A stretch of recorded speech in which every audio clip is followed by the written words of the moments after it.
Assalamu alaikum. Good evening. Welcome to Hajj Day today.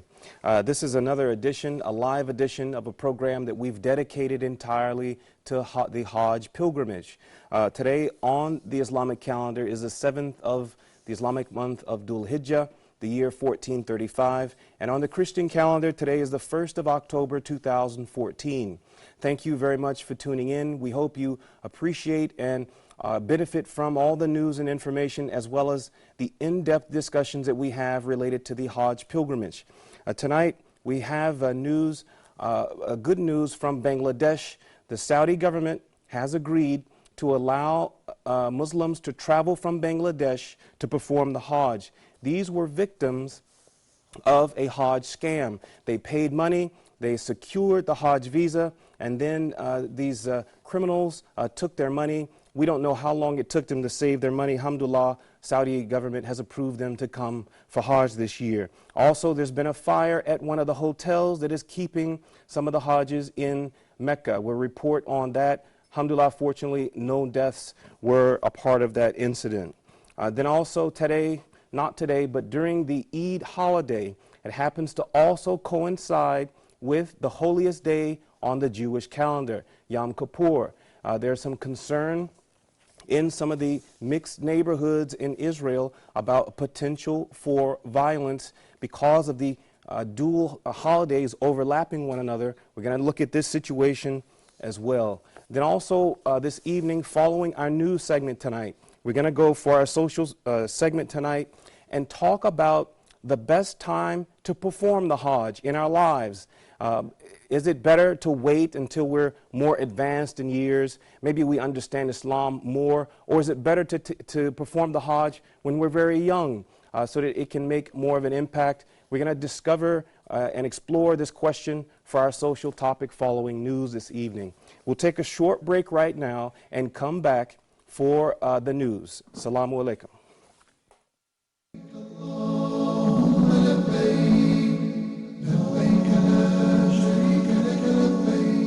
لبيك اللهم لبيك لبيك اللهم لبيك لبيك لا شريك لك لبيك لا شريك لك إن الحمد والنعمة لك.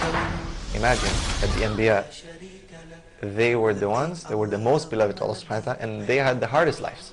He assumed that he had some kind of superiority and he was a better, more chosen, a better person because he had this wealth.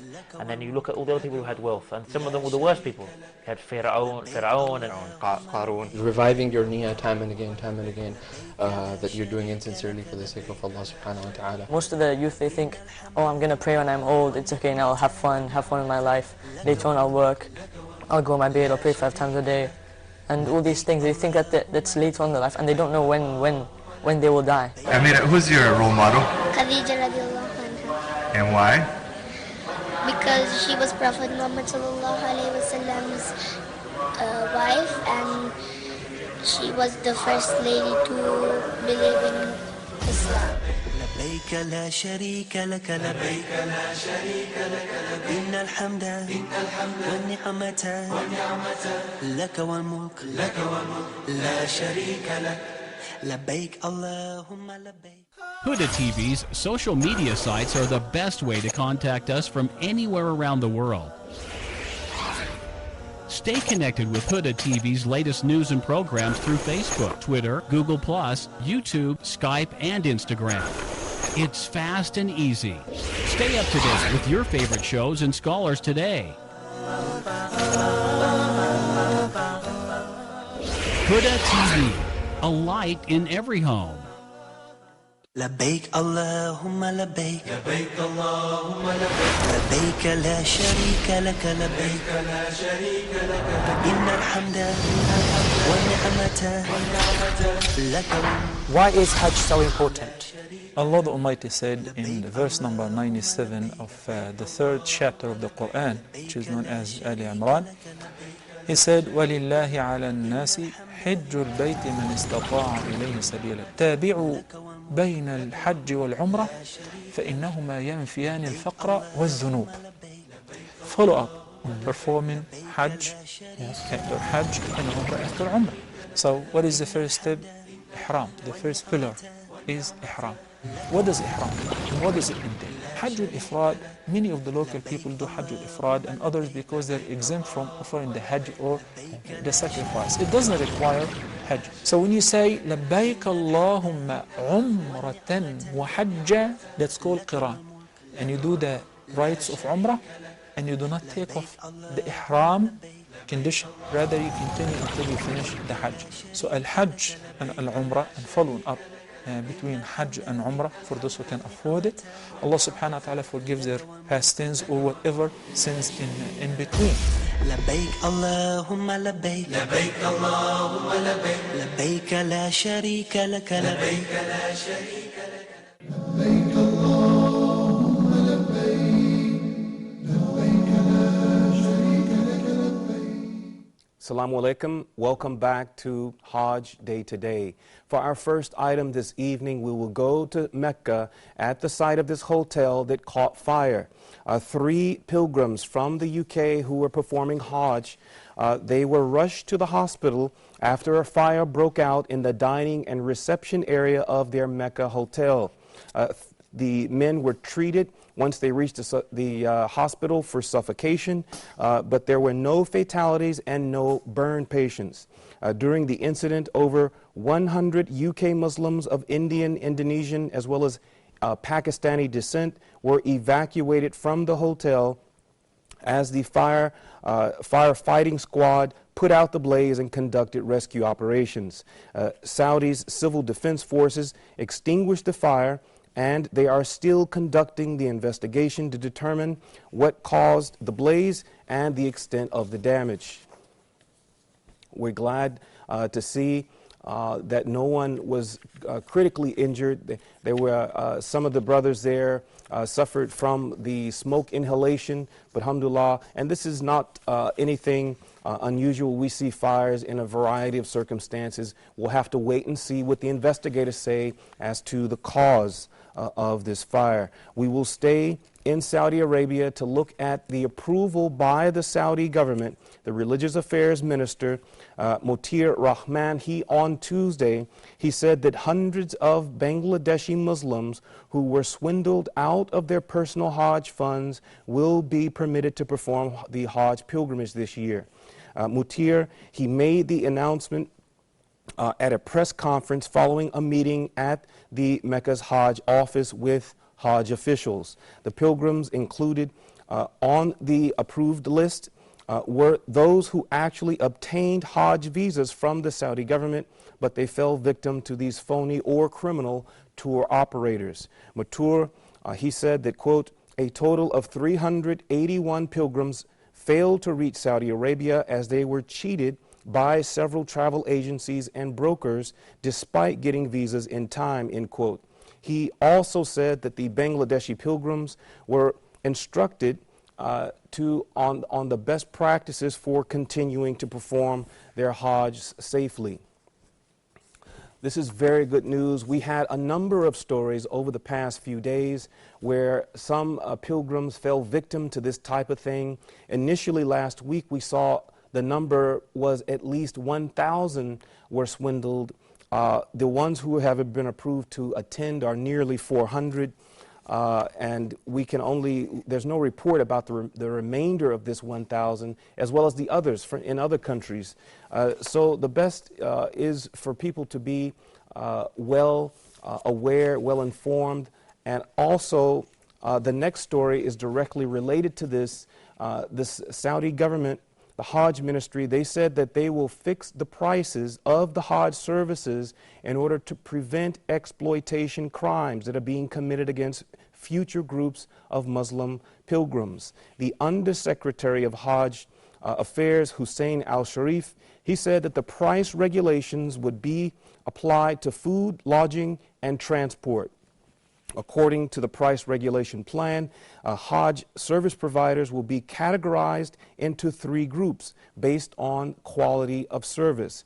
According to the ministry, they expect to see a reduction in the number of criminal schemes that target unsuspecting pilgrims, whether foreign or domestic. So we're very glad to see the government doing something to help protect the Muslims, especially those who are not very savvy with international travel.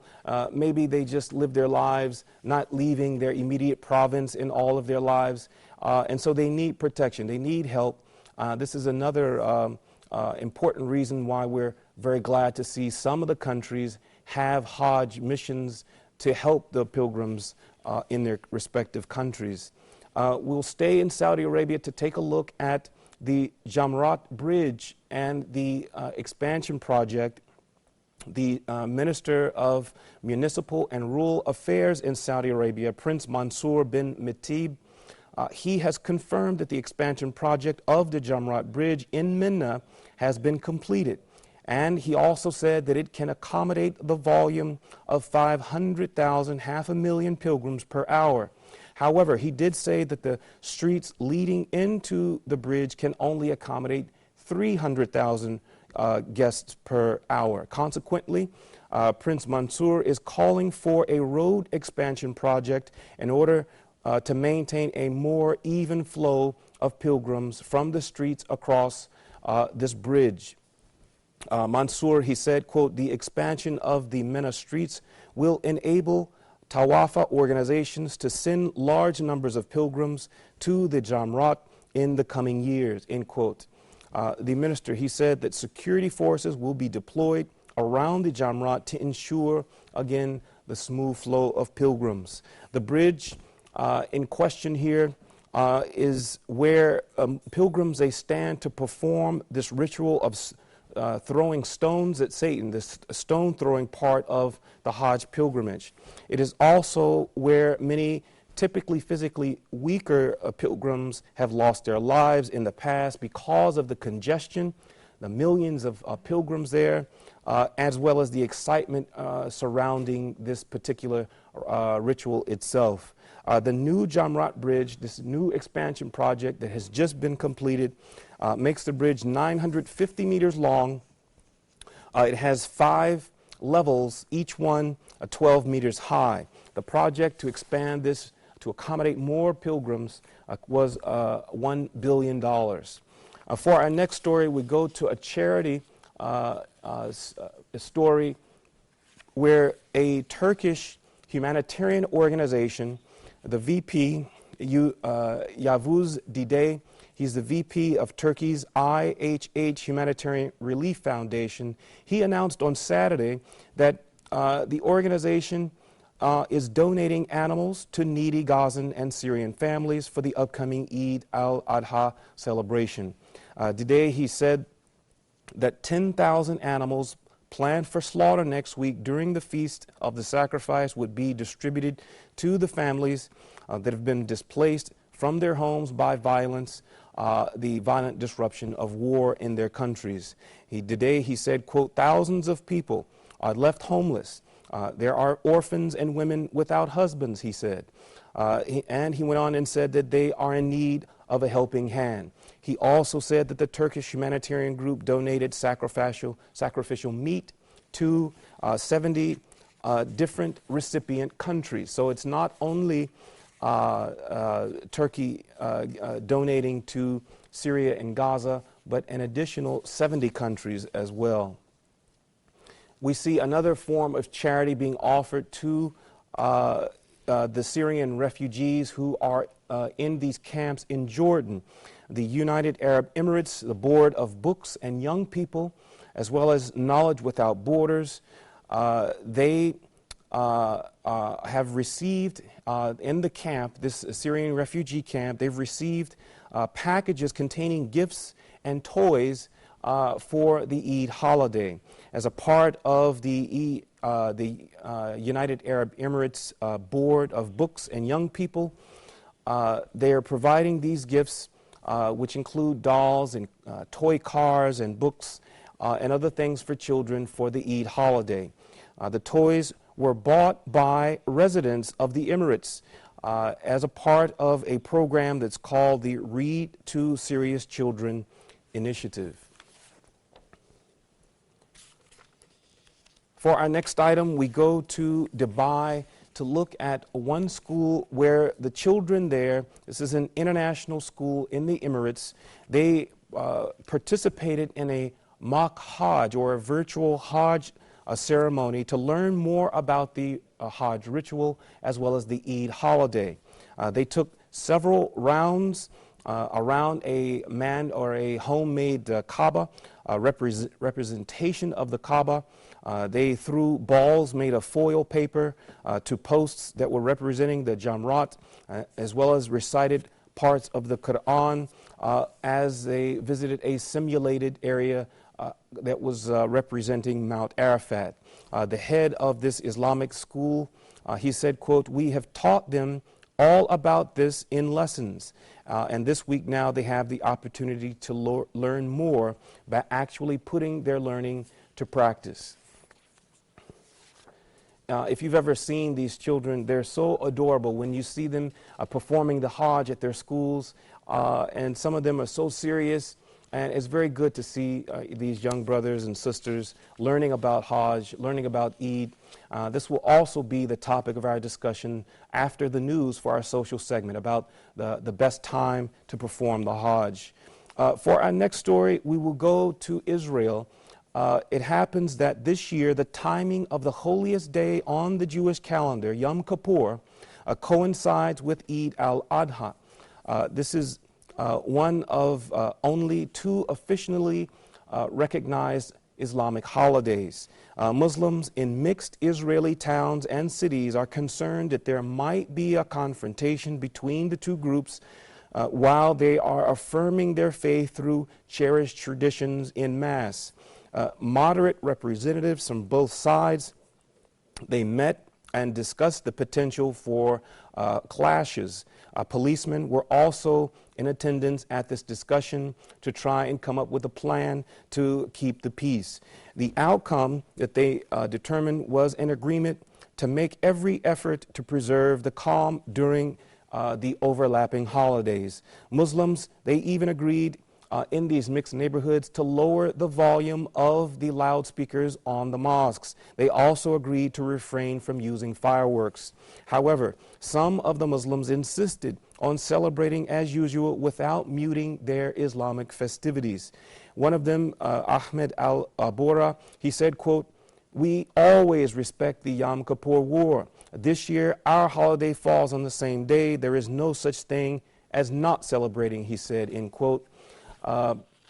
So we hope and pray. There certainly has been enough violence in the occupied territories for sure. Most recently, this war in Gaza, not only deaths and injured people, but $7.5 billion in property damage. Let both sides celebrate their respective religious holidays in peace.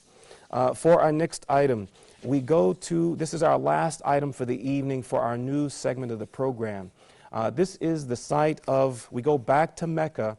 They're having their 15th annual conference.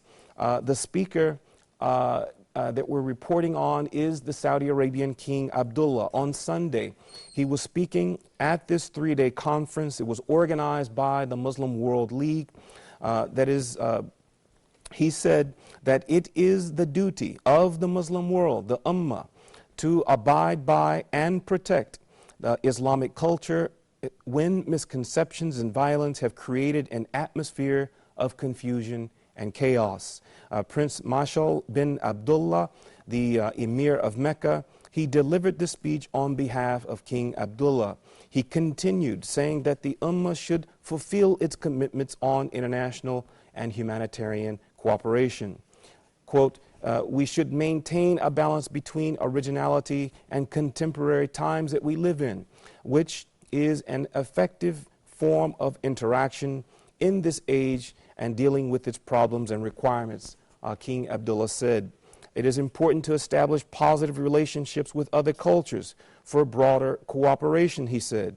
He added that fulfilling the requirements of contemporaneity does not go against our culture, whether it is based on Islamic values or the Arabic language. So the king, again, speaking through the prince here, Prince of Mecca, Mashal, he's encouraging Muslims to be current with the times that we live in, but not at the expense of core Islamic values. We can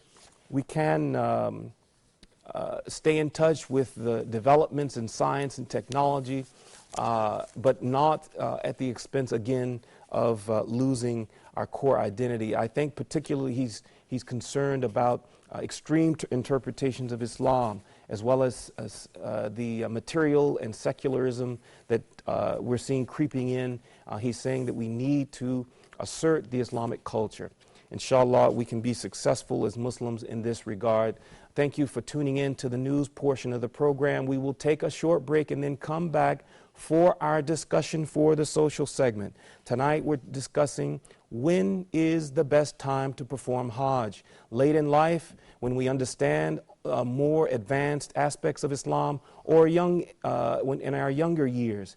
This is our discussion. We're going to be joined by a brother from Nigeria and Egypt. Very interesting discussion. We hope you enjoy it. Inshallah, we'll be back with more tomorrow. Assalamu alaikum wa rahmatullahi wa barakatuh.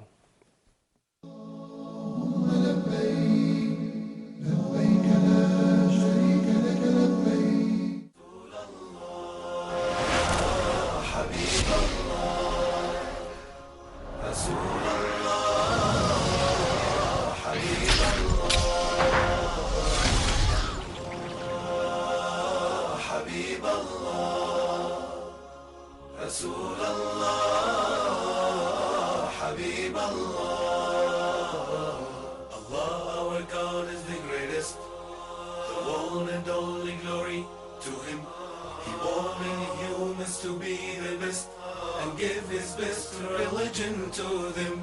Allah, our God, is the greatest. The one and only glory to him.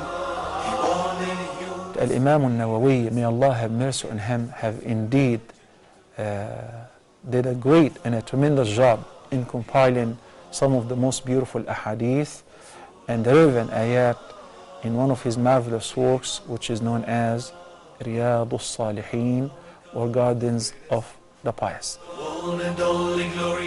May Allah subhanahu wa ta'ala make us all amongst the dwellers of Gardens of the Pious. Jannat al-Na'im. Allahumma ameen. And give his best religion to them. Rasulullah, Habib Allah. Allah, our God, is the greatest. One and only glory to him.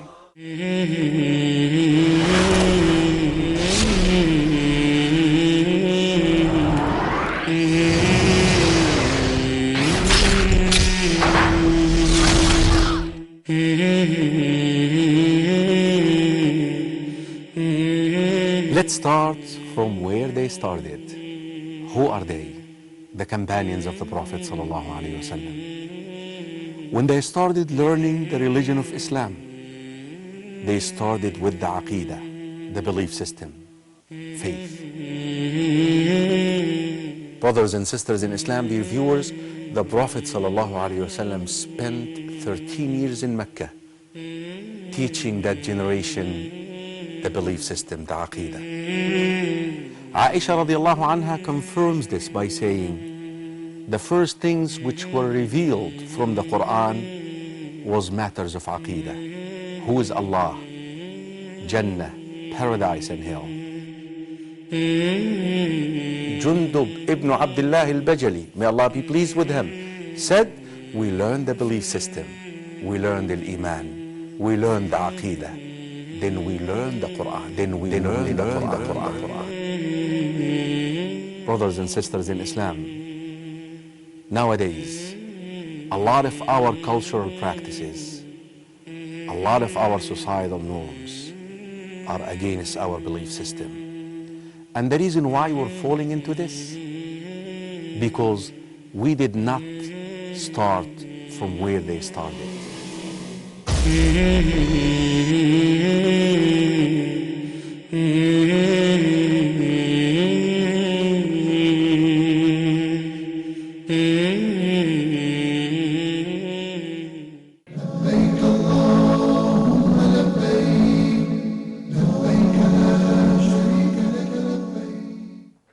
Assalamu alaikum. Welcome back to Hajj Day today.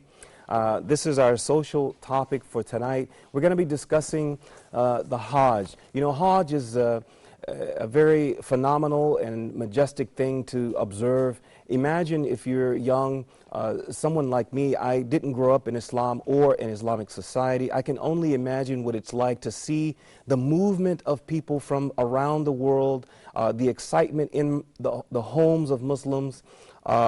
We're going to be talking about how we can guide children in their thinking and their planning relative to the Hajj this evening.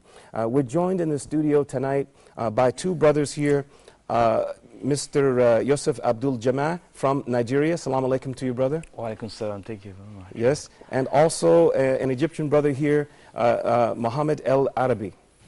Assalamu alaikum, brother. Yeah, thank you for joining us. So we have a discussion tonight about the Hajj.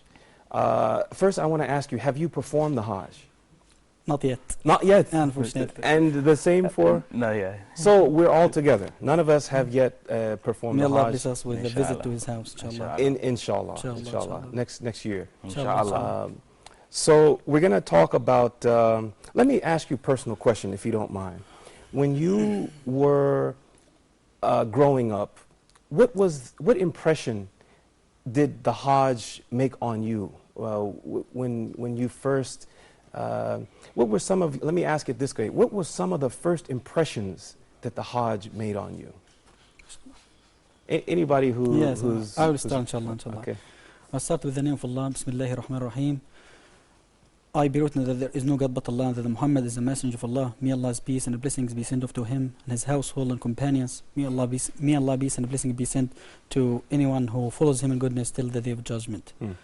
And I would like to, to start with the talbiyah, with the call, with the supplication of the Hujjaj. May Allah bless us with, a visit to this house and make us amongst those who are fortunate, to go and to practice this obligation that Allah Azza wa Jal had made incumbent on all Muslims.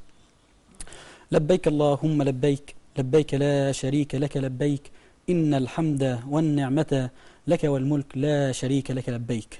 A simple translation for this, because it's just a little bit of meaning. It's not an exact translation. Okay. Oh our Lord, I am present. I am present. Our Lord, I am present. There is no partner unto you. There is no partner unto you. All praise definitely belongs to you. The kingdom as well belongs to you. Oh our Lord, I am present. Labbaik Allahumma labbaik. So now this is a motto, a mantra that the pilgrims sang actually at the Kaaba, all in right? one voice, and all for one God, and all in one place, and all for one destination. Wow. Subhanallah, subhanallah. I can only imagine what that must be so like. when talking about the Hajj, what does it represent to me, or what's the impression when the word Hajj, it's mentioned, or it brings to my mind, lots of concepts and lots of impressions. That's very important that we have to adhere to in amongst our Muslims and amongst this community and in any society needs to apply and implement. It is first concept or first impression that's how those people went there selfless, and they are intending their God. They are intending to go there and practice something called rebirth. Rebirth, that you return back at the same day that their mother gave birth to them. Wait, I want to stop you and ask you about this rebirth and understand what you mean about it. Before I ask you to open this up a little more about rebirth, absolutely. I want to ask the brother here, Brother Yusuf, about your first experience, your first memory, your first impression of the Hajj. I can remember when I was a kid. I'll give you an example. Okay. When I was a kid, I think I was maybe 7 or 8 years old. I will never forget the first time that I saw the ocean. I think I was about 8 years old. It made such a deep and lasting impression on me. I didn't know that so much water could exist. So I think what I'm trying to say is that something like the Hajj and witnessing it, does it have the same impact? Did it have the same impact on you? Thank you very much for that wonderful question. I think for every reasonable human being, such a thing like Hajj should have such impression. I wouldn't want to go into something very bigger like Hajj. I will bring, like you said, you relay your own experience when you are little. I will try to relay my own too. So when I was little, I think I started observing prayer, maybe at the age of 5, then in Ramadan. I could still remember very vividly, they were calling Adhan, you know, people were going for the iftar. So I was like, why people going? Why people going? They were calling and they were going. You know, then back in home, when during Ramadan, the serenity, the atmosphere is different. So you feel the something, you feel the spiritual realm, you feel everything. So I was like, what is happening? Yeah. You know, something big is happening. Yes. The environment is changing. Yeah. People you see, when you see them, they are their eyes very, you know, they are very strong when you see them. They become so cheerful. I felt I have to go to the mosque. So you see, the elderly, they were going to the mosque. You know, before the Ramadan, we have there's a month we call Rajab. In Africa, we call it the fasting. Then they said that the fasting is for the old age. So we see the old age people that are very old, they are going to mosques to perform the Tarawih. You know, we are sitting outside. I was like, man, what is happening? You know, we used to go to playing something like that. Then I told my mom, I want to go to mosque. She was like, what? You know, so same thing applies. I would just translate it to the first time I saw people, you know, regardless of the, what's it called, the color, something like that. I said, wallahi, this, for every reasonable mind, should just think, wallahi, Allah subhanahu wa ta'ala is the love of heaven and earth. Even what he said, alhamdulillah rabbil alameen, that's the presence of people at that place. It's simple, it's the note, that's al-alamin. Because you see all nations at that place. So in fact, it make me realize that, oh, this is a straight path. Yeah. Because when you see everybody once they are doing something, it is so difficult for that congregation to be on the wrong path. In other words, it's one thing to see my father or my family or even the people in my community go to participate in something.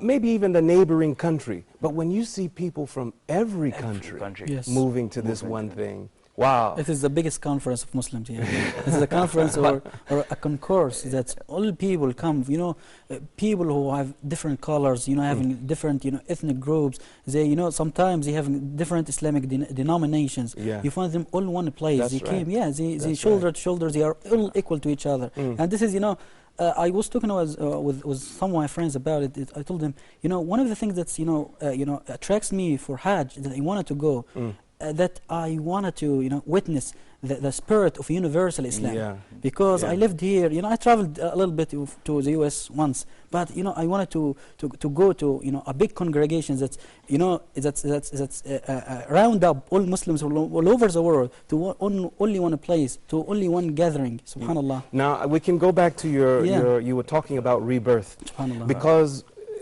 it's very, I think, closely linked to this shift in consciousness. Like he was saying, something changed inside himself when he saw this movement of people. People were hurrying. And then he saw people from all over the world coming to Hajj. So talk more about this rebirth. And, you know, and this is one of the things that you said about the ocean. You know, a Hajj, me, myself, when I go to Hajj, or when I see the Hajj on TV or, you know, a broadcast on TV, I say, I think if I go there, I think myself that I'm just a drop of water in a big river, you know. Yes, you know. It is, thanks for that connection. Circumambulating around the Kaaba as if just a drop of water. Subhanallah, subhanallah. It is, you know, it is, you know, having an inimitable, you know, picture to grasp, and many people, you know, even non-Muslims themselves, they witness Hajj with us, and they are following the news of Hajj. They're trying to say how this all gatherings come together, how those people stand in prayer 5 times without, you know, without any need for someone to tell them, please stand straight or be, you know, be in the same queue, you know, or something, you know. Subhanallah. It's people know what to do. It's systematic. Right. So yes, please. I had something to that because I could remember when one of my friends happens to visit Hajj. He performed the Hajj. He said the first time Wallahi, he got very close to the Kaaba. You know, he's a very huge guy. You know, he said he doesn't know what happens. Immediately, very close to the Hajj, then he started crying. I believe it. In his life, now he said, if I have any hard time, maybe he's doing something, he wants to do something bad. Anytime he reflects back on that experience, he have to call himself back. And that, I think, is the principle of that rebel. Yeah. So anytime you want to do something, when you see the people, the congregation, you remember, oh, the Kaaba, you remember the people. He said when he was crying, he burst into tears. Then people at the left, at the right side, it wasn't only in him. He saw people too, they were crying. Then he was like, is the Qiyam already? Are we before Allah subhanahu wa ta'ala? He was, and there was an old woman, like he was really relaying the story. He said, the old woman said, please, the Qiyamah is not yet time.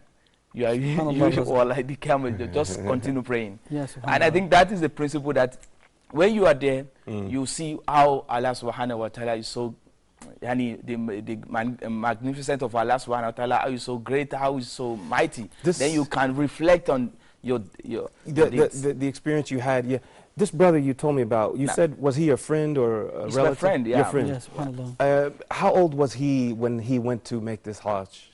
He was above 30 then. 30. So here's the question. Somebody who's 30 years old, they've had not every life experience, but enough to know some of the ups and downs, some of the harsh realities that we face, some of the discomforts, and you know. And so maybe for him, it can touch him in a way, a special way. He's developed his relationship with Allah. But what about young people? What do you think about young people going to make Definitely. Hajj? Many people, ignore, or sometimes, they tend to talk that Hajj is just limited for the people who, our elders and betters, who, who done or have done with all their, life's responsibilities, and they do all the achievements that they desired in life, so they have to end the life with a visit to the Baytullah al-Haram. Like a bucket list thing. Unfortunately, unfortunately, and Hajj is not that. Hajj is more recommended, and the Messenger of Allah recommended it for youth.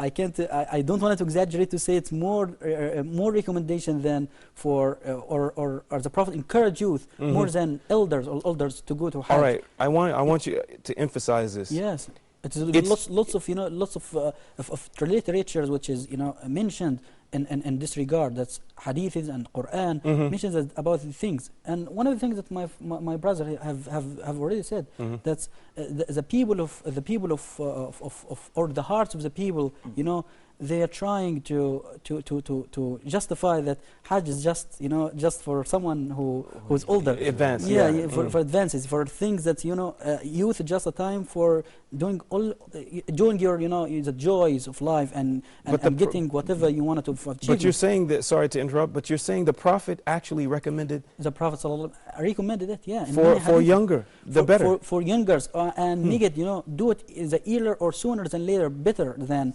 delaying it. Brother Yosef, postpone it. What do you think is the wisdom behind the Prophets telling us that the younger we are to perform Hajj, the better? What's the wisdom behind that? Thank you very much. I think I will go into the hadith of Rasulullah sallallahu alaihi wasallam, where our mother, that is Aisha radiallahu ta'ala, radiallahu ta'ala anha, asked Rasulullah sallallahu alaihi wasallam that, oh, people are going for jihad. Are we not going to go for jihad? Right. And he said, yeah, we are going for jihad. But the best of the jihad we are going for is Hajj. Right. So even Rasulullah sallallahu make Hajj as part of jihad, and he make it the best of all jihad. Right. When you're talking about the principle of jihad, who is best to go to jihad? That's a question. So even if you said, oh, the Rasulullah has not mentioned the youth. You're talking about jihad, you're talking about the principle of jihad. Yes, Who are the people to go for jihad? It's a good reading, yeah. It's a big question mark. It shows the youth. And even when Allah says, وَلِلَّهِ عَلَى النَّاسِ حِجُّ الْبَيْتِ لِمَنِ اسْتَطَاعَ. When they were talking about the liman istata, that is for those who have what? The physical strength, capacity, money. It's not about money. When you're talking about the time of Rasul, the Hajj then, the Ummah Islamiyah was just maybe the Arab Peninsula. It's not about money.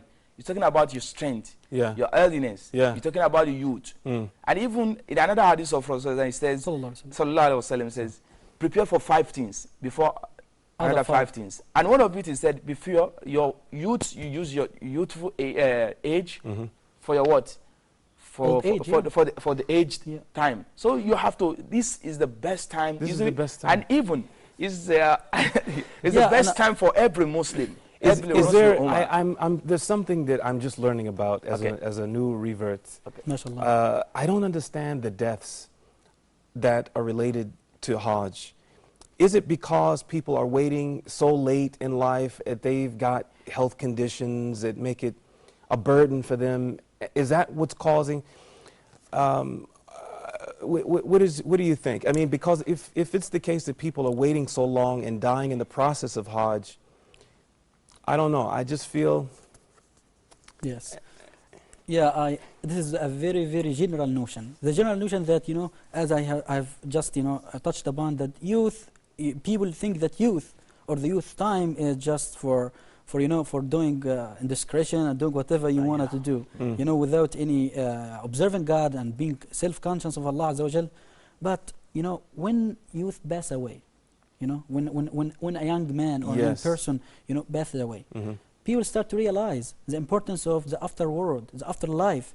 So they try to think that, you know, Hajj is what? Hajj is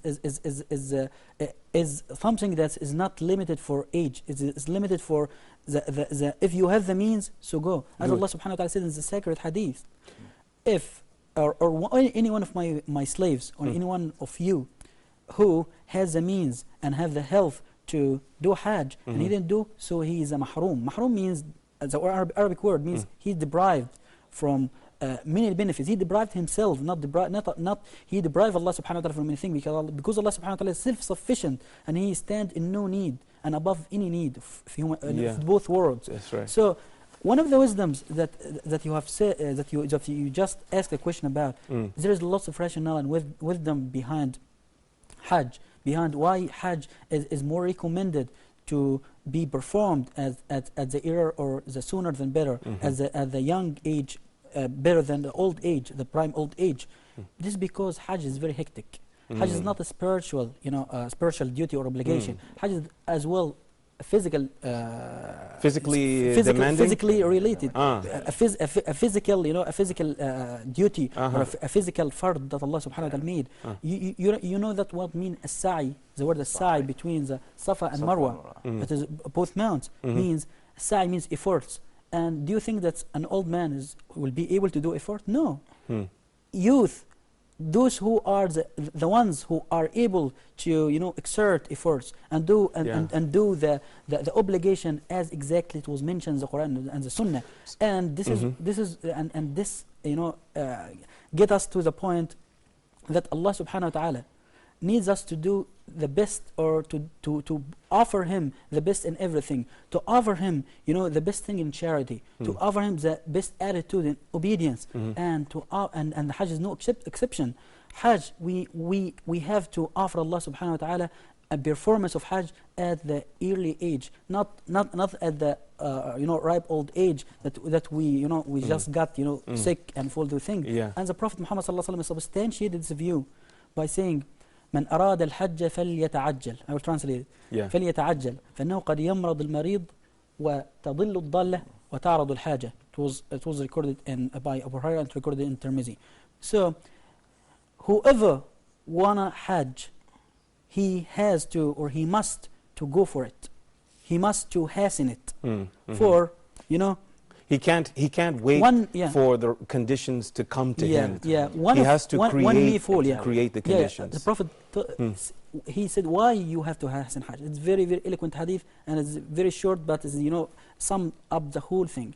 For one may fall sick, you know, or, you know, be faced with a sort of need, and or be faced with, you know, a physical, you know, weaknesses or something. So this is the point that the Prophet Muhammad sallallahu alaihi wasallam asked us to do. He said that you have you know, we know that the Hajj needs you know, layout of money to be spent on the thing, but we have to know that Hajj is, you know, the ultimate thing that we have to do, because if you take Hajj as, you know, a purpose to go to ask Allah Azza wa Jalla to improve your lot and your life.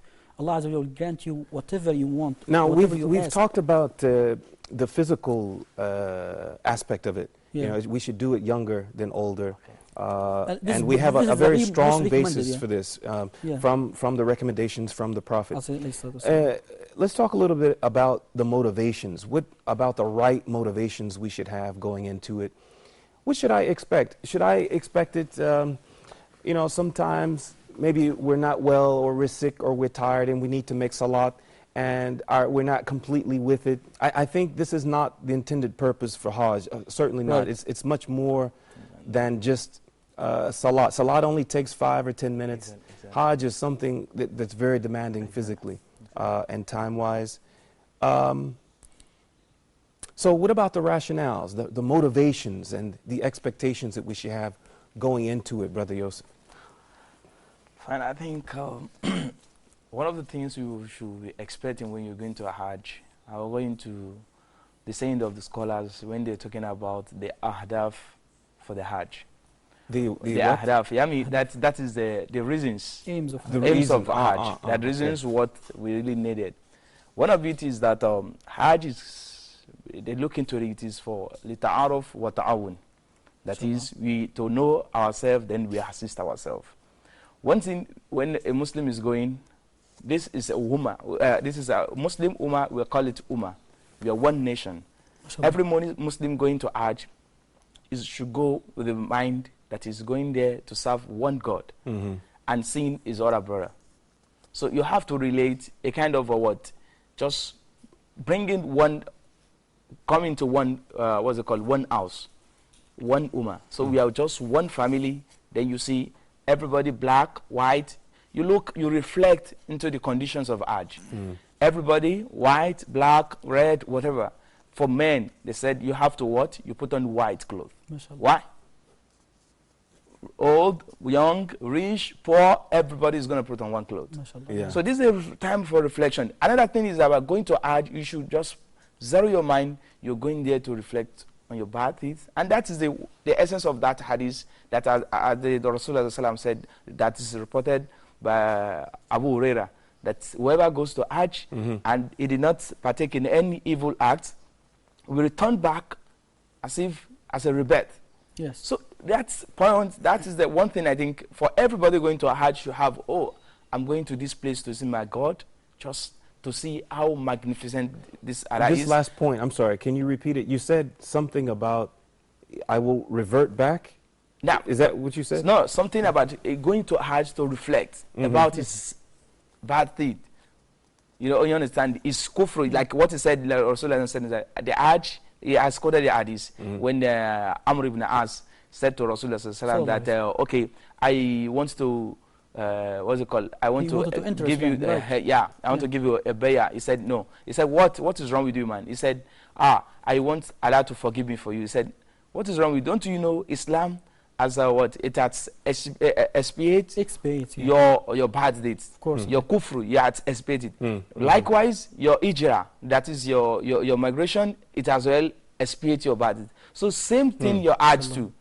So everybody who is going to Hajj, you know that as I'm going to Hajj, the niyat, even they said al-Hajj qasd Bayt al-Haram. That is, you have the niyat of going to the Bayt al-Haram. So once you have the niyat, you must know, all my bad deeds, Allah has forgiven. Then you have to start a new life.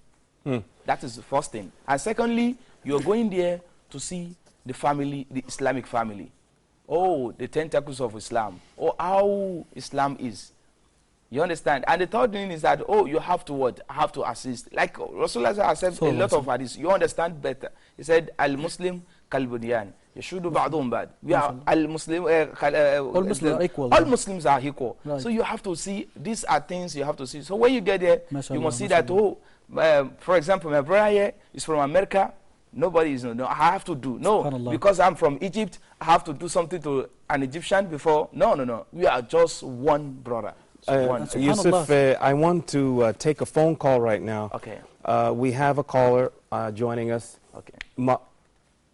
Brother Muhammad in Egypt. Assalamu alaikum to you, Muhammad. Alaikum assalam. How are you, brother? Very well, thank you. Thank you for calling in. You have a question or comment about the Hajj? Yeah, I have a small comment about this issue. So first, I want to say Allahumma salli ala Sayyidina Muhammad, and then I congratulate all the Muslim nation. Congratulations to all the Muslim nation for the feast of Adha. And I want to remind the brothers and sisters and everywhere in the whole world that tomorrow is Tasu'a, and day before, after tomorrow is Ashura. We have to fast these 2 days to remove all the sins that we have. And I say also that who is not there in the Holy Land, in the sacred land? Who is not there? All the ages, all the races, all the nationalities, everybody's there, alhamdulillah rabbil alameen. So it's a conference for the whole Muslim nation that they can decide and can make supplication to Allah to improve the situation for the Muslims. And very much, Brother Ali, for my phone call. Thank you very much. All right. Thank you, Brother Muhammad. In fact, yes, he's just, say it again. Yeah. We listen to a lot of this. Yeah. But, one of the things that our brother, he have just mentioned is very important. That he think, one of the motivation, because, and I wanted to, to say whatever here, that Hajj have many, spiritual and mundane, reasons or motivations. One of the motivations, that for myself, and I think it is one common amongst all Muslims, that people go there to start, to start afresh, to take a head start for a new, like you said earlier, rebirth. Yeah, rebirth, a newer and brighter future of, sinless life. Yeah. They wanted their slate of, shortcomings and mistakes to get wiped away. And the hadith that was mentioned that the Prophet Muhammad sallallahu alaihi wasallam and Jabir ibn Abdullah, he said, I will mention the Arabic first, that al-Hajj wal-Umrah yanfiyan al-khabath wal-dhunub, or yanfiyan, and there is another version, yanfiyani al-faqr, means poverty, wal-dhunub kama yanfi al-nar al-hadid, kama yanfi al-kir al-hadid, means Hajj and Umrah eliminate poverty and sins the same way that the furnace or the elbow, which is used by the blacksmiths, eliminates the impurities from the iron, silver, and gold. Yeah, so, powerful imagery. Yeah. Very, very good imagery. Yeah, it's very great.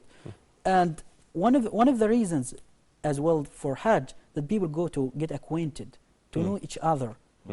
Because they will find people who are coming from every nook and corner of this world. This is virtually, they will meet and will greet with many people. They will understand, some mentalities, and some traditions and costumes, So this is, a place of melting pot. Yeah. If for Muslims, if America is a melting pot, so Mecca in the season.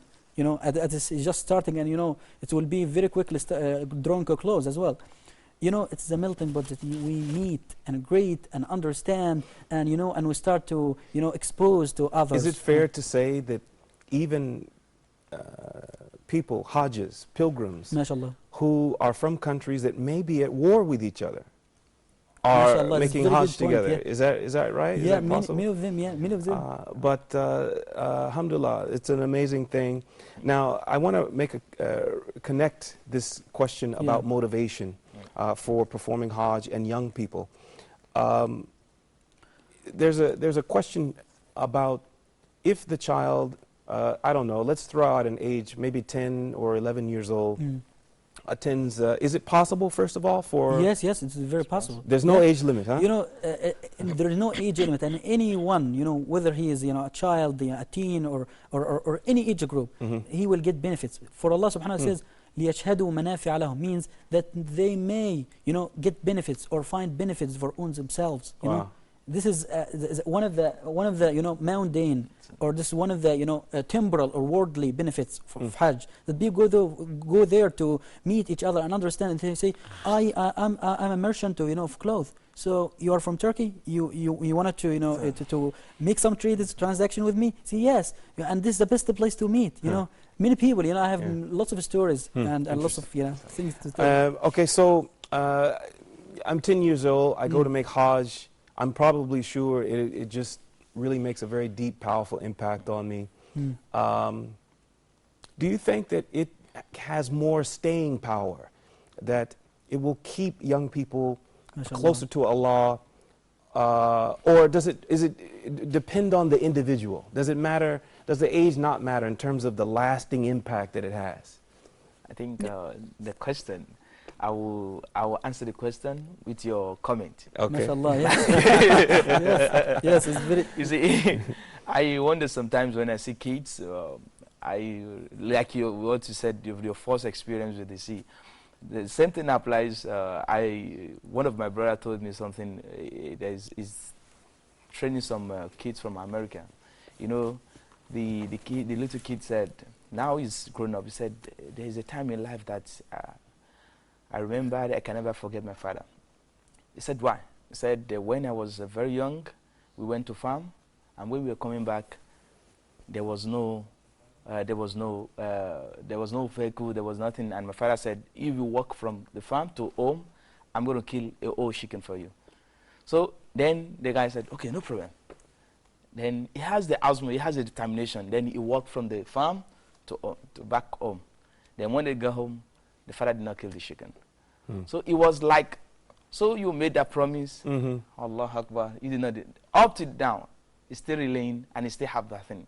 So talking about the mind of the kids, wallahi, Allah subhanahu wa ta'ala has perfected that place for them. That is why it's very good. Even Rasulullah, if you see many of the hadiths of him, you see Rasulullah, he is a perfect human being. Wallahi, is ma'asum, Allah has perfect everything for him. He said, at the age of 7 years, you teach them how to perform. How to prayer. Right. Whatever you put in their mind, like what you said now, everything they will reflect back. The same at the Hajj, the people, the Kaaba, everything, when he's doing something, they will reflect. It's a time of reflection. Oh, I've been to this place. Even you can use it. Oh, you go to Hajj. When somebody goes to Hajj, tell him, it's not good to do this. Because you perform Hajj, you're a very good person. Yeah. You're a very, things like this, kids will do them away from what? From partaking in evil acts. Yes. It's a very good thing. Wallahi, the Hajj, Allah subhanahu wa ta'ala, al-Khaliq, yani. I don't know how to say, but Wallahi, he has perfected his religion. Right. Wallahi, he has perfected it. Because even the Hajj, it symbolizes a lot of things. A lot of things. Now we're talking about a point where you can, you can reflect back. You're talking about that. You're talking about a congress. You're talking about a lot of things. It depicts a lot of things. So for kids, taking kids to that side, to Hajj, I think it has a lot of benefit for them in their life. And building what my brother have said is a very important point, that for kids, let them experience the world, early, not better than being late, And there is, I have read, something quasi scientific that say, that Muslims or young Muslims who performed Hajj, they got to be extroverted, not introverted. How because they meet many people, they go and see and get exposed to others, and to have a little bit of experience and a little bit of information in this environment full of people who are faithful. They love Allah. They're there for a good reason. Yeah. So maybe and they learn, they feel the comfort. And they learn all the duties and obligation of Islam in Hajj, because and know about spirituality as well, and know about sacrifice, how they sacrifice their body by being physical, because Hajj is, as we said, hectic, and it is it's laborious as well. It's not easy. For this we said we need young people to go and do it. And excuse me, our elders, we respect you and these things, but we are talking and targeting our youth. Tell them go for it. Please. If you have we are capable. We want to go next year. Inshallah. We're ready. Inshallah. We inshallah supplicate Allah Azza wa Jal from this outlet, inshallah, that He will bless us and all our viewers, inshallah, of a visit to His house. And this is what I'm, from the first, from the first time I got to know that Hajj starts today, that's, I'm keeping on supplicating and praying for Allah to make me one of those fortunate enough to go there. I hope so, inshallah. All right, we'll take a quick pause. Okay. We're going to look at a report here. It's called A Reminder for the Believers. Just 2 or 3 minutes, and we're back to continue our discussion. Assalamu alaikum.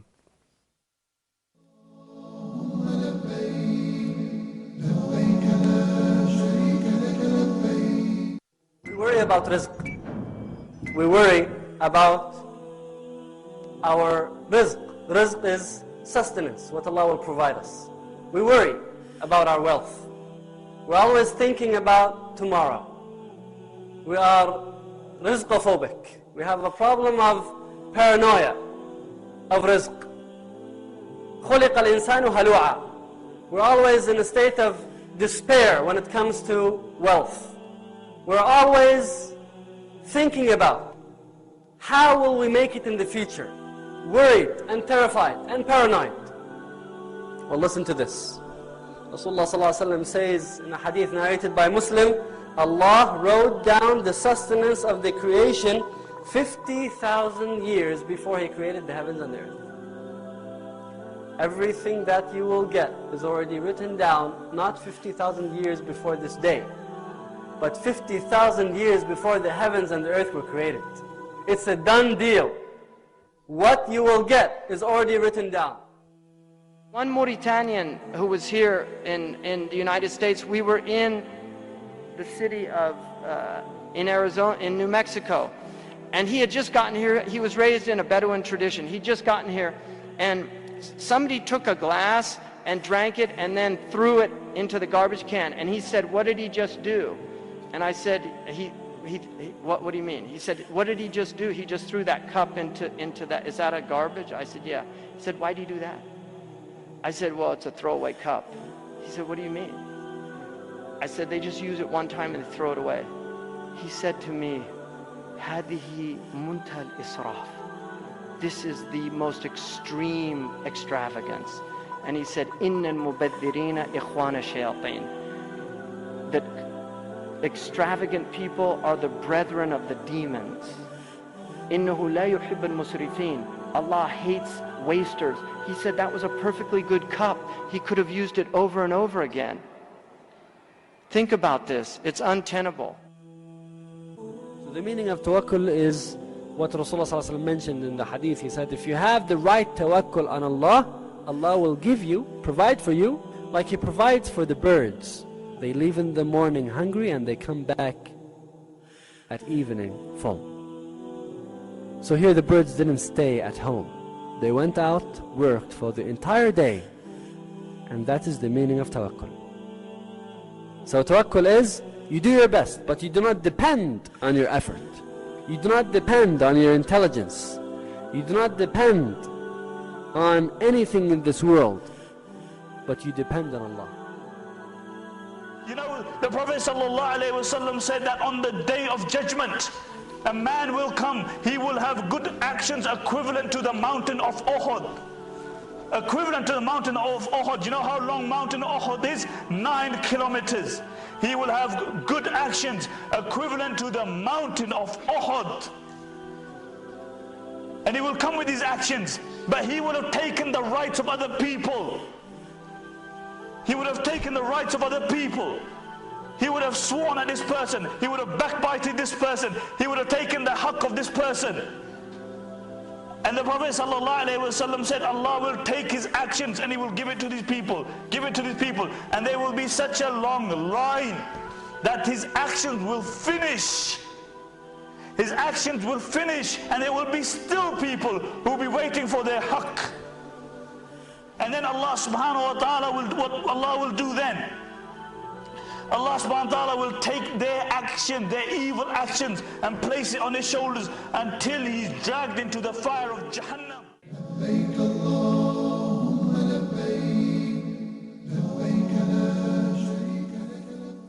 Assalamu alaikum. Welcome back to Hajj Day Today. We will continue our discussion about when we should make Hajj. What point in our lives should we make Hajj as young people or as older people, more advanced in our years? This is a subject of our discussion. We're joined here by two brothers here, Muhammad El Arabi, based in Egypt, and brother Yusuf Abdul Jamah. Is that right? From Nigeria. Yes, of course. All right. We will continue. Before the break, we were talking about, we spent a lot of time talking about children and the value of children going and the experience of children. New reverts like myself Religiously, I am still less than 2 years old. I'm not even walking in Islam yet. MashaAllah, welcome to Islam. So we want to talk a little bit about new reverts. When I embraced Islam, many people were asking me with urgency, when are you going to Hajj? Some people even offered to send me to Hajj with all expenses paid. So can we talk about this? A new revert to Islam. Sure. This is Do you think it should be as soon as possible, or should he wait a little bit, learn a little bit about Islam to appreciate what he will experience at the Hajj? Yeah, as you said, you just hit the nail on the head. Yeah, it is a topic or a point that not many people start to talk about, because new reverts or converts, which of them interchangeably, they need to understand and to need to get exposed to religion of Islam early, because you are saying new, they are newcomer to Islam. They are just in the first stages or phases of Islam. So Islam, as you just learned at the beginning, that Islam is 5 pillars. So for our new reverts, they know that the 5th pillar is Hajj. To make pilgrimage to the house that Allah subhanahu wa ta'ala made as a place for worship and gathering, and a place that all people's hearts tug at it. So Hajj is, as it's recommended for youth and recommended for all people who are capable of the expenses and capable of it financially and physically, and and sometimes spiritually as well, because some people who are in distress, they can't go to Hajj because they have first to manage their affairs home, and after that they afterwards. So you're saying, brother, that the sooner the better. The sooner for the better. a new revert, always, if within the same year of embracing Islam, you would say go to make Hajj. Yeah, and here many people will listen to me, and they have listened to something about that. Reverts are not recommended to go to Hajj at the beginning of their embrace to Islam. But it is not like that. There's lots of many concerns and several arguments for the sake of argument. Just I'm saying that reverts at the beginning, they need to go to Hajj so that they know I will not say the Muslim community. They will see the Muslim community in miniature, in a small frame, in a place that they will know what is Islam really is, or what Islam really is. Better appreciate the Muslim world, and I think what the sense that I'm getting is it will help form the foundation. Yes, but the concern here, the main Brother Yusuf, you want to chime in? Okay, I want to come in there.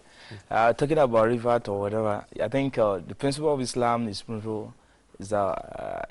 one, and is unique. You talk about Hajj, you talk about the 5 pillars of Islam. Starting from the first one, the principle that affect the first one affect all others. Since it's everything, the 5 pillars is compulsory. So for the reverts, once they can pray, once they believe in Allah, they are totally in the Ummah. So there is nothing classifying them. The 5, they are in the fiqh. We have 5 things. What's it called? For the people that maybe to partake in any act of the deen. That is Islam, and the revert, he has entered Islam. He has Islam. The aqlu, he has the sense. And what's it called? The bulugh is matured. Huriya, that is, is not a slave. And istita, khalas. So you say such a person, there is no. You agree? I agree with him. I agree with him. So there's no reason now. Saying the revert should delay, I don't suggest that. But wait a minute. I'm a new Muslim. I don't know Arabic language. I'm saying if I go to make Hajj, they're going to talk in Arabic. I'm not going to understand. Can I ask a question? Can I ask a question? No, please, give me time to learn Arabic first. You are a new Muslim, yet you are praying. Do you know anything about Arabic? Immediately you enter, you make the shahada, everything Islam becomes compulsory on you. MashaAllah. Because you don't know, like what he has quoted an hadith, that we have to stay on the hadith. That whoever wishes to embark on the Hajj should do it quickly. because anything can happen. That's right. I could die tomorrow morning. Yes, no So one guarantees life, with the hadith, I think there's no need for us. So the hadith has quoted is don't delay. Don't delay. No. So you have the Not opportunity procrastinate, go. you know, There's no need for procrastination. So you just go straight to something. So Islam never discriminate you. You no revert to whatever. Absolutely, So absolutely. Yes. That's it. And I excuse me. Yeah. And you are, you know, we'll take you here as a sample. You know, you know. By the way, I want to ask you, both of you grew up in Muslim households? Yes. Ah, okay. All right. I consider myself to have been born Muslim, but I didn't know it. I was born in another religion, and I had to learn that I was Muslim and what it means to be Muslim and how to live as Muslim. And I'm still learning, as I said. I'm still less than 2 years. Yeah. I'm sorry. Go ahead. You know, Hajj isn't related to, you know, or not something that needs in-depth knowledge. You know, because if you are, you know, ignorant of all the rituals of Hajj, or all the rites of Hajj, if you have been there, you will do whatever see people are doing. You know, you find people circling the Kaaba, you are circling the Kaaba, following them. But here is the point. It is recommended as well, because the Prophet Muhammad ﷺ used to tell us that, you know, a worship based on knowledge is better than a worship based on following. So a revert is not just someone who just, you know, bared or professed the testimony of faith. We ask him, go to Hajj, make Hajj. No, we need first to give him a crash course, you know, a pre-Hajj course or something. Because we need to give him the rudiments and the ropes. He need to learn the ropes first, so that he, you know, understand what he's doing. So that he will not find him in the midst of shock. This is the other position, right? The other position. This is the other position. We will not find him in shock. Sometimes he go and question his faith. And there is another concern that I myself, you know, raise up, that people who are new revert or new convert to Islam, they go to Hajj and they meet some people who are un-Islamic behavior. So they start to and this is you know, something, you know, we don't now need someone to be surprised. Hajj there, you know, the Saudi authorities, they, you know, record every year some sort of, you know, fraud, some sort of, you know, felonies and things. So this could happen even in everywhere. The home, even in the home society. But we are talking about Baytullah al-Haram, means the sacred house of Allah subhanahu wa ta'ala, the house which is made secure and safe for all human beings and for all animals and for all living beings, you know. So this what we are talking about, this rivers for Islam, or those who just embraced Islam. We need them to have, you know, a little bit of knowledge first. We need them to, because Hajj has lots of benefits for them. But we need to prepare them, fully prepare them to be fully fledged, that they are able to understand and get the gist of Hajj. Inshallah, we can all perform Hajj next year. And maybe if I could choose, I would do a Hajj early in my Muslim life, and then again, you know, after I've had some time to mature. Yes, yes. Right? And this is, you know, this was substantiated by a hadith of the Prophet Muhammad sallallahu alaihi wasallam, that Jabir ibn Abdullah narrated that Muhammad sallallahu alaihi wasallam, our Prophet, used to say, Prophet Muhammad sallallahu alaihi wasallam didn't do Hajj but once, but he said what? He said that أديموا الحج والعمرة أديموا الحج والعمرة فإنه مكفرات لما بينهما, means keep on doing Hajj or going for Kaaba to do Hajj or Umrah, for they expiate what in between them. And الحج المبرور ليس له جزاء إلا الجنة, means an accepted Hajj has no reward but paradise, Jannah. You know, so this is one of the basic things that make people go to Hajj once, and you know, and every on and then, you know, they go to Hajj, they do it more and more, and their hearts, you know, they find solace there, they find, you know, comfort there. What about the opposite extreme? Some people struggle all their lives to make it just once. On the other hand, some people can go multiple. I said, you know, maybe if I went twice in my life, I would be happy. Some people, is it true that some people go every other year? What is the motivation behind that? Why do people go every 2 or 3 years? Okay, one thing is this, like the hadith it has quoted now. You have reasons. First is that like for the old age, some people have this belief that they want to die Dive in, in their yeah. Hajj. So then they Wait, keep on going. again, I'm sorry. Some people, Yeah. some the old age, Yeah. they were of the opinion they believe they believe that they want to be buried in the Hajj. They want to die in the Hajj. Yeah. And They so- want their demise to be in Hajj. To They be want in to Hajj. die in the state This of is a ihram. desire, a This is- goal. that is the desire, yeah, desire, this is- To die oh God, to oh while God, I'm on yeah. pilgrimage. While God, in there. oh God, Wow. take Wow. off my Take I off say the- take off my But how soul. can the how goal. can somebody hasten their death? No, they ask that they wanted to That is the die desire. and to pass Just away in the you state believe, of you ihram. believe if it died in that state, so is Allah will, like what he said, Allah is going to the Hajj expiate what your sins. Yeah. So his sins will be expiated. So for him not going back again into the sin. Yes, he You understand will- that? That is one reason. So someone who dies while they are in pilgrimage, it's as if they never committed any sin. Yes. So that is it. This is their perception. That is it. That You know, is but- that is a but you know- But is it flawed thinking? It is fatal flaw. Fatal in their flaw. thinking. Fatally And flawed. unfortunately, because you know why? Because not all people who go to Hajj, they think that the Hajj is accepted. Yeah. Because Hajj has conditions. Just to be because we accepted. do it doesn't mean it's accepted. Yeah, it's not accepted. It has to have lots of It's all up to Allah. Exactly. Lots of the basis or foundations have to in tandem with the Quran and the Sunnah.